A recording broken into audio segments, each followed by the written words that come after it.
கள்ளுக்கு green signal கிடைக்குமா? புதுச்சேரி, கேரளா மாநிலங்களை போல தமிழகத்திலும் கள் விற்பனையை அனுமதிச்சா விவசாயிகள் பயனடைவார்கள் அப்படின்னு சென்னை உயர்நீதிமன்ற மதுரை கிளை கருத்து சொல்லி இருக்கிறது ஆரோக்கியமான விவாதங்களுக்கு வழிவகுத்திருக்கு. தென்காசி மாவட்டம் ஆலம்குளம் காவல் நிலையத்தை சேர்ந்த ஒரு குழு ஏப்ரல் 7ஆம் தேதி மருதம்புத்தூரை சேர்ந்த மணிகண்டன் அப்படிங்கிறவருக்கு சொந்தமான பனை மரங்களில் இருந்து கள் இறக்கப்படுதா அப்படிங்கிற சோதனையில ஈடுபட்டுச்சு. பனை மரங்கள்ல ஏறி அதுல கட்டப்பட்டிருந்த பானைகளை காட்டும்படி மணிகண்டனுக்கு சொல்லப்பட்டிருக்கு. இதுல ஏற்பட்ட தகராறுல ஆலம்குளம் எஸ்ஐ இசக்கிராஜா மணிகண்டனை கால்கள்ல துப்பாக்கியால சுட்டதாகவும் சொல்லப்படுது. இது சம்பந்தமா காவல்துறை வழக்கு பதிவு செஞ்சதுக்கு அப்புறமா மணிகண்டன் தரப்போ உள்ளூர் காவல்துறை விசாரிச்சா நியாயம் கிடைக்காது, அதனால சிபிஐ அல்லது வேற அமைப்பு விசாரிக்கணும் அப்படின்னு சென்னை உயர்நீதிமன்ற மதுரை கிளையில வழக்கும் தொடுத்தது. அண்மையில நடைபெற்ற விசாரணையில 3 காவலர்களால ஒருவரை பிடிக்க முடியலையா, தனிநபராய் இருந்த விவசாயியை நோக்கி 4 தடவை சுட வேண்டிய அவசியம் என்ன அப்படிங்கிற நீதிபதியோட கேள்விகள் காவல்துறையினர்ல சிலர் வெளிப்படுத்தும் எதேச்சதிகாரத்தை தோலுரிக்க கூடியது.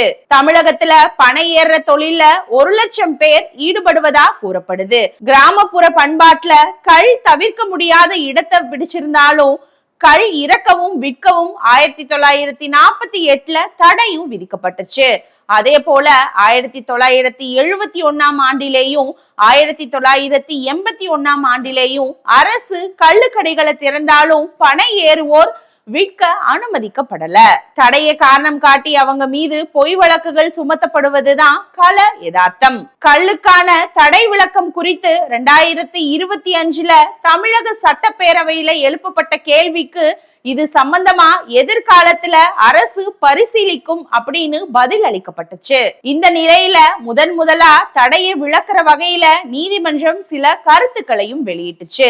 கள்ளோட பயன்பாடுகள் சம்பந்தமா அறிக்கை தாக்கல் செய்யும்படி அரசுக்கு உத்தரவிட்டிருக்கிற நீதிபதி புகழேந்தியோ கள்ளுக்கு தடை விதித்துவிட்டு டாஸ்மாக் கடைகளை அரசே நடத்துகிறது, புதுச்சேரி, கேரளம் போல தமிழகத்திலும் கள் விற்க அனுமதிக்கலாம், இதனால் பல விவசாயிகள் பயனடைவார்கள் அப்படின்னு அறிவுறுத்தியிருக்காரு.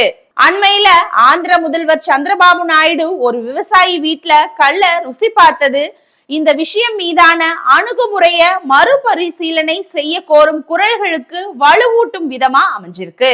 சில நாட்களுக்கு முன்னாடி இந்த வழக்க சிபிசிஐடிக்கு நீதிமன்றம் மாற்றியிருக்கு.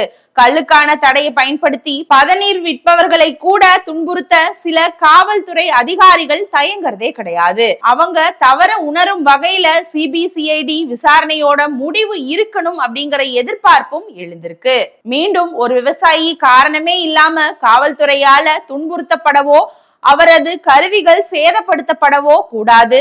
மதுவிலக்கு சட்டத்துல கள்ளுக்கு நீடிக்கும் தடையை அகற்றுவது குறித்து அரசு பரிசீலிக்கலாம். 48% ஆல்கஹால் இருக்கிற மதுபானங்கள் விற்கப்படும் டாஸ்மாக் கடைகளை மூடி வர்ற தமிழக அரசு ஏறக்குறைய 4% ஆல்கஹால் மட்டுமே உள்ள கள்ளுக்கு அனுமதி வழங்கி ஒரு மாற்றை முன்வைக்கலாம் அப்படிங்கிற கள் ஆதரவு இயக்கங்களோட யோசனைக்கு செவிசாய்க்க வேண்டும் அப்படின்னு சொல்லுது இந்து தமிழ் திசை தலையங்கம்.